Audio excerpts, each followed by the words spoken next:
Okay. Good evening, everybody. My name is Jeff. I am joined by my best friends, Josh and Bennett. We are talking about Unit 2, specifically learning theories and how they relate to instructional design and technology.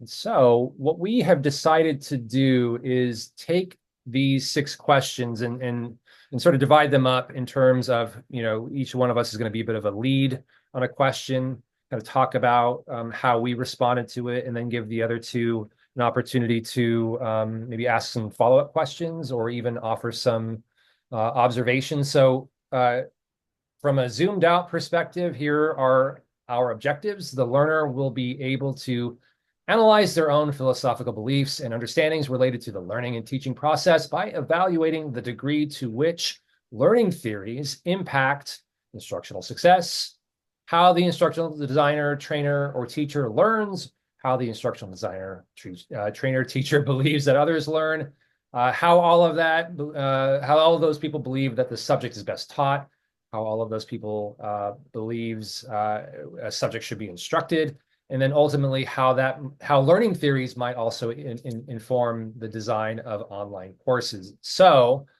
I have drawn the short straw for question one. So what I will be talking about is I guess my personal belief is to what extent do I believe that learning theories impact instructional success. So the way I responded to this is that I believe that the extent to which learning theories impact instructional success ultimately depends on how you define success, right? So there are a number of different learning theories that I think we're all familiar with that have their strengths and weaknesses.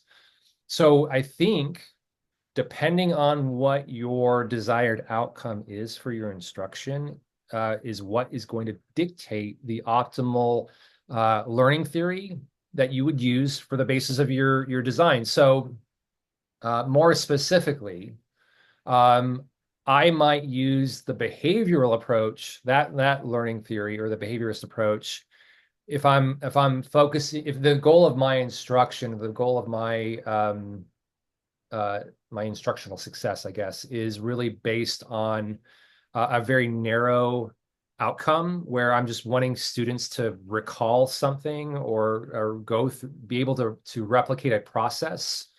And so the repetition that is involved with the behavioral approach, the reinforcement that is involved with the behavioral approach, I think lends itself to this type of instruction, or at least the success that is associated with that type of instruction. However, if the goal is maybe more experiential, I would think that a constructivist approach would have more of an impact because it does rely on collaboration, critical thinking, and creating authentic experiences that are relevant, using instructional strategies like project-based learning. And so I guess that is how I responded to this question. And I guess I'll leave it up to the two of you, Josh and Bennett, if you have any maybe follow-up questions or observations to share. Yeah, I thought it was interesting, Josh, or sorry, that you kind of went to the behaviorist mindset first, and I don't know if it's just the, K-12 teacher in you, but after we did that course last school year, I felt I had to look a lot at what I'd done as a teacher, and what my leanings were, like whether it was, like creating a space that's more constructivist.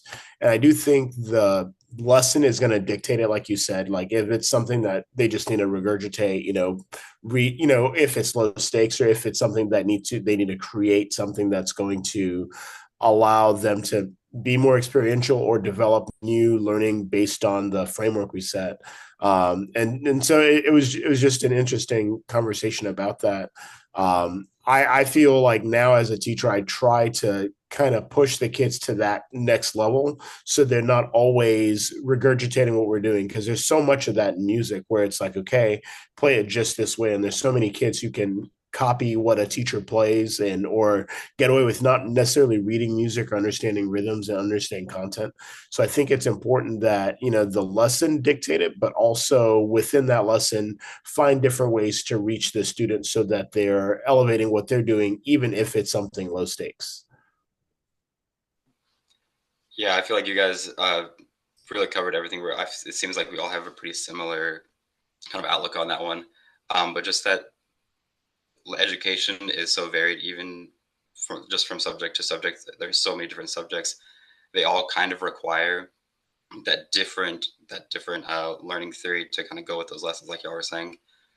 But also, oh gosh, I have it and I'm looking at it and I can't think of what I wanted to say.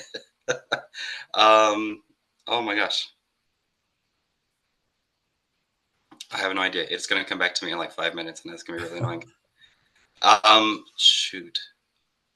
Oh, I was just thinking of we did all take that class last year together, and I felt like before I took that class, I would say that learning theories had zero impact on my instructional success. I didn't know what they were. They were important to me. It doesn't matter.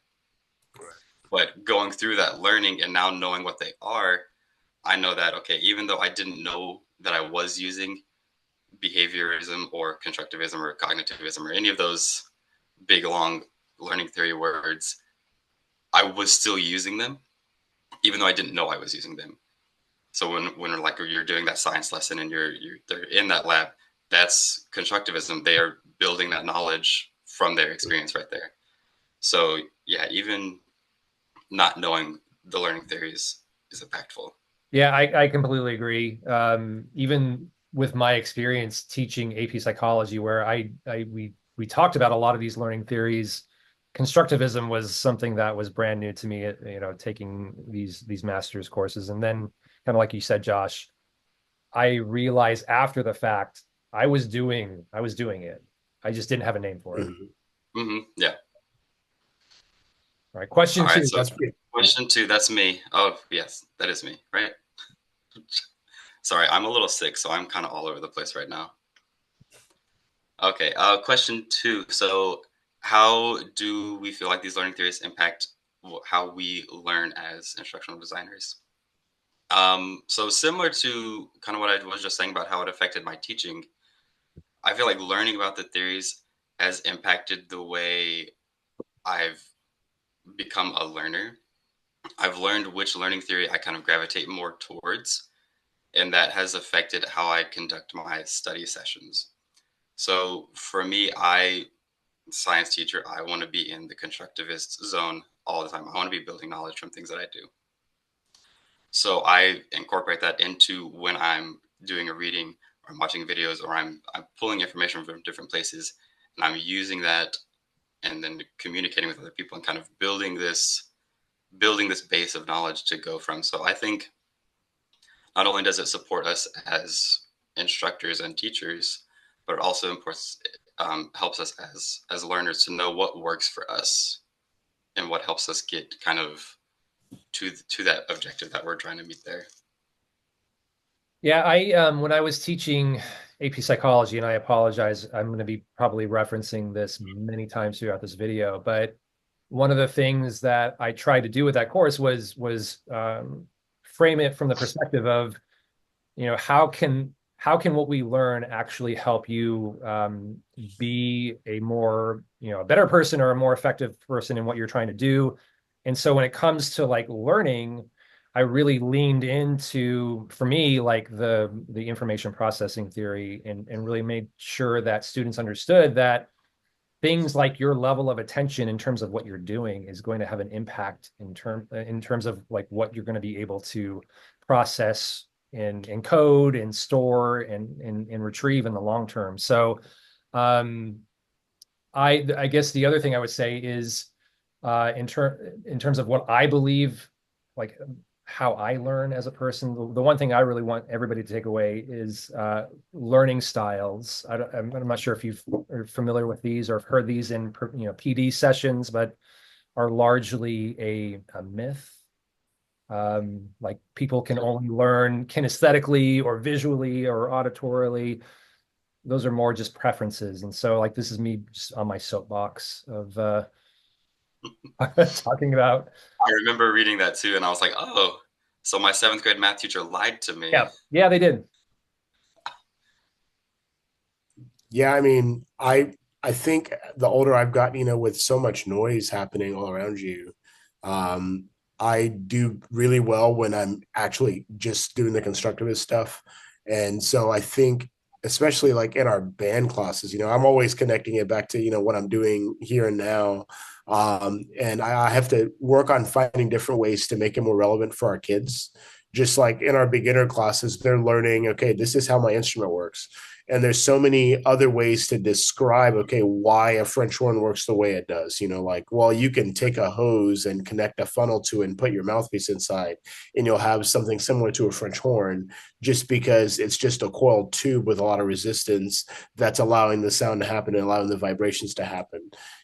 And even though we don't always have the time to do that in our class because our curriculum has to go so fast to get ready for performances, I think it's fun to like look at ways that we can incorporate that in there, and that's going to be more memorable for our kids than turning around and just saying this is this thing, and so you should do it because I said to do it with these steps. And so that's been helpful because I thought I was just one of those students who just needed to absorb the information, the facts from my teachers. And I realized that I just do much better when I'm actively engaged. And so I want to do that for my kids. So, okay. So I think we'll go to the What next. I want to say real Mhm. quick, Bennett, is Yeah. that from something that you said, I really appreciate what I guess what it sounds like you're doing is explaining to your students how the music works in terms of like literally the air that they're producing, creating the vibrations and leading to frequencies that we associate with specific musical notes. Like I think with that type of understanding, I know I have a greater appreciation for music and musicianship because of that sort of way of approaching the topic. Right. Right. All right, Absolutely. it's your turn. So, okay. So the next one, the question: to what extent do you believe that learning theories impact how other people learn? And again, getting to explore all those learning theories in the previous course, it was exciting because there's so many kids that learn differently. And at my campus, for instance, we have a whole GT population. Our district services, or at least our campus services, the GT students that live in the southern part of our district. And so we do have students that have varied learning styles. Some of them hyperfixate on some things, and can sit there and learn, just the facts really quickly. And some of them will have more facts to add to the facts that you're teaching them. So we do have to walk into our classroom and have just a variety of experiences to provide for them so that classes are engaging, and being able to explore those multiple learning theories allows us to be more engaged with the content, and it definitely allows the students more compelling challenges at all stages. And so that's something we are constantly doing in our band hall, where we're like, okay, this is the content, and then we have students who are going to be able to meet it right away. So what are ways that we're going to vary it so that they can again get to the next level? And I think when designers include that into whatever content they're developing, that's just going to make it more enjoyable on both sides.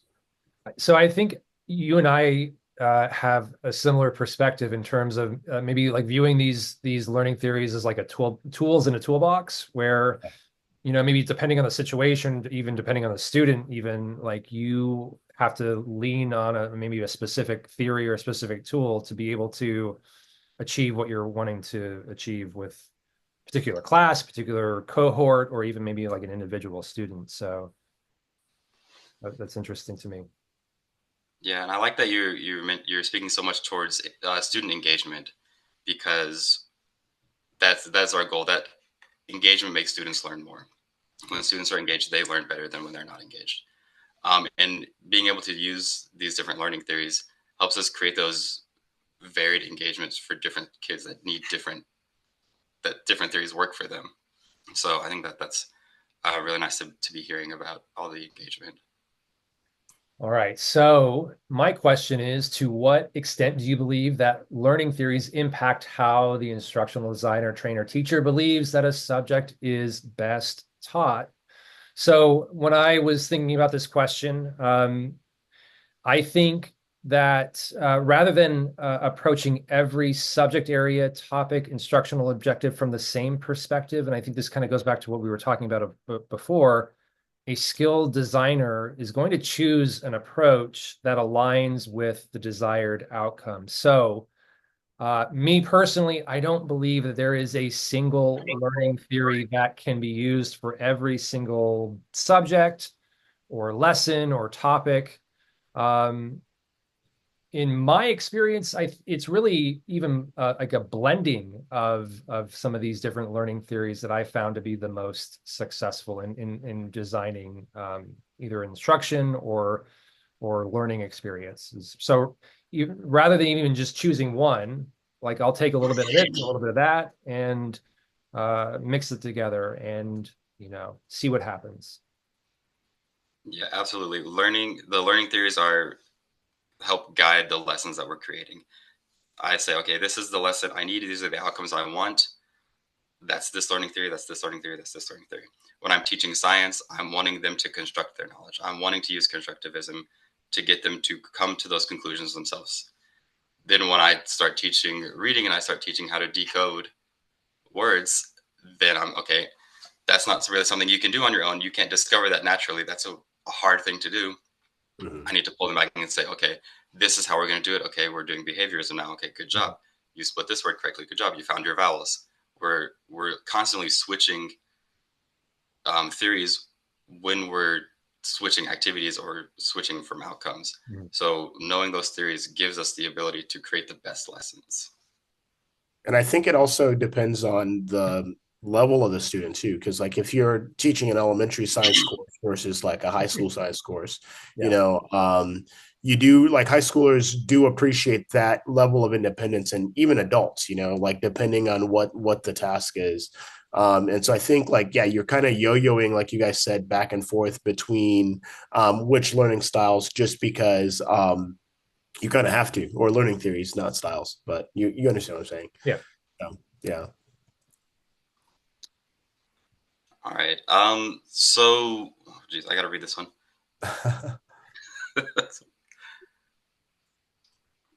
So when I was thinking about this one, I felt like the more of these questions that I answered, the more I was like, okay, I feel like I'm repeating myself and saying kind of the same thing over and over again. Your The learning theory impacts my lesson. Whatever I'm doing, I'm using that learning theory. So I feel like I don't really have a whole bunch to add off of this one. Mhm. But just I was watching some of the videos that were posted, and one thing that got mentioned in one of them I thought was really interesting that I feel like is good to add here. But it was when a teacher doesn't know what learning theory they use, their default theory to go with is the one that they were educated through. Yeah.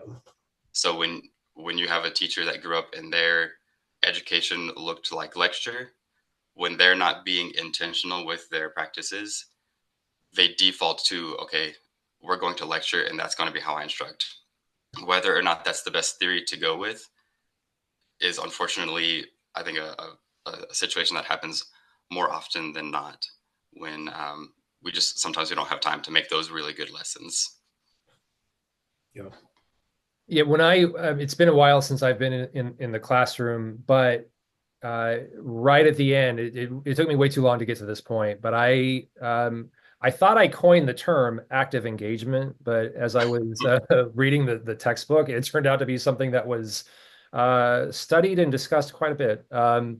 So I made the distinction between like the active monitoring we do as teachers, like we give students an assignment to do, and just we make sure that they do it, versus what I viewed as active engagement, where it's almost like we did it together, right? Where I would give them a very small amount of time to do just questions 1 through 3, and then we would talk about it together. And then I would give them a very small fixed amount of time to do the next 3 questions, and then we would talk about it together. And this was part of a broader, flipped classroom model that I adopted after COVID. But I found that to be a very effective way of applying, I think, a lot of these learning, aspects of different learning theories to the way I actually like did the job of teaching or instructing in the classroom. Yeah, and I felt like experience kind of did it for me. Like for you, Jeff, like you said, it was COVID and seeing how you could change how you were delivering your lessons. And for me, it was just having taught more and seeing what kids could do whenever they were unmoored and deciding, okay, well, this is actually going to be the better approach, you know. And again, like the band world, you have, and even any ensemble really, whether it's choir or orchestra, you're sitting there, there's someone kind of driving the whole thing and saying, okay, this is what I'm hearing, this is what you need to do, I've studied the score, so this is what you need to do. But giving students like, okay, different versions of the recording or even their recordings to listen to, and even just asking their opinion, you know, I don't necessarily know, okay, which learning theory that's going to fall in line with, but the students are just going to be more engaged because now their opinion is valid, you know. And I think any learning theory that allows people to do that, you know, instead of going back to like you said, Josh, your default learning theory that you got when you were a student, you're actually going to be allowed to just, like you said, engage more with the lesson. um, so, and then our last question, to what extent do you feel that learning theories impact how the, you know, trainer designs online courses? You know, we have so much more online courses happening just because, you know, it is easier for districts and organizations to make sure information gets out there. And I think it is worth exploring because there's so many ways to engage with the different products like Articulate, where the people learning can actually show their learning rather than just sitting there, you know, putting it on 2X and letting whatever video is playing play. We've done enough of these now to where I feel like almost I want them to ask me, you know, knowledge checks throughout. You know, I want them to make it worth my time because I have to give up the time to do it. So I'd rather sit there doing something and being involved in that. And I think those courses where I've had to kind of think a little bit more and apply what I was watching made me go back and reapply it versus just, you know, some safety training that I listened to and then find the correct answer and then move on. And you know, I think it has to, like I put in my response, you know, apply a healthy mix of information and laying the foundation to actually create something substantive so that it's a good use of your time. I guess I would, as the representative on this team that works exclusively in an online asynchronous system, I think the biggest thing that I really pay attention to is something that I've learned about recently, which is cognitive load. All of our courses that are online are very text-based, and so I pay a really close attention to how that information is presented so that it is easily maybe organized and laid out in such a way so it's just not like a giant wall of text that, as soon as you open the page, it's like, I don't even want to look at this, right? So how can I arrange this information in an inviting way, whether it's a combination of tables or maybe even like infographics, right? Just so that it's easy to communicate what I'm trying to communicate, that it doesn't overwhelm somebody's ability to process information in the moment. So that's how I view this question. Yeah, I saw this one. I was like, oh, this question is right up. This is for Jeff. Um, so I taught during COVID. I ended up being our school only did like asynchronous virtual. We call it clear connections for like a semester and a half. Not a semester and a half, for like a year and a half. I ended up having to do it for an extra year because we had just kind of those holdouts of kids that didn't want to come back. And so my very last semester doing it, I had 4 students from 4 different campuses, and it absolutely killed me. And I hated teaching so much that year. I had to drive 20 minutes to work to go sit in a room by myself and teach 4 kids that could not use our LMS because they were 9 years old and they had never had to use it before. Just, And they were sitting at home alone, surrounded by PlayStations and yeah, TVs and little baby siblings and older siblings, and it was impossible. yeah.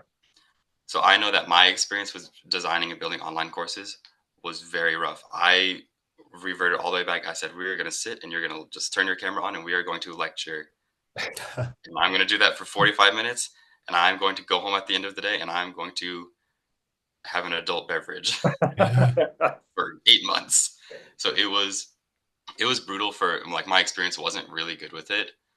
But I think a big part of that was the situation itself. Oh, I was absolutely.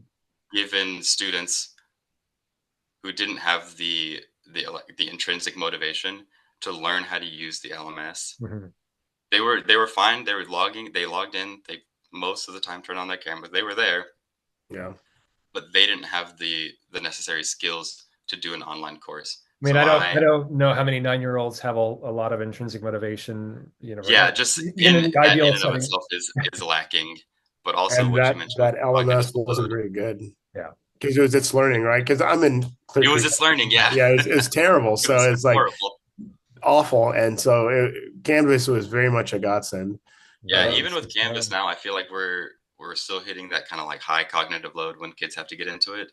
It's Okay. still real new, and there's still a lot of options for them to click on. Mm. Yeah, that's But true. we're moving. I think we're moving in the right direction as a district. Well, and Canvas can do some cool things if you know what's available, or I guess maybe what you Yeah. have at your disposal. So, Yeah.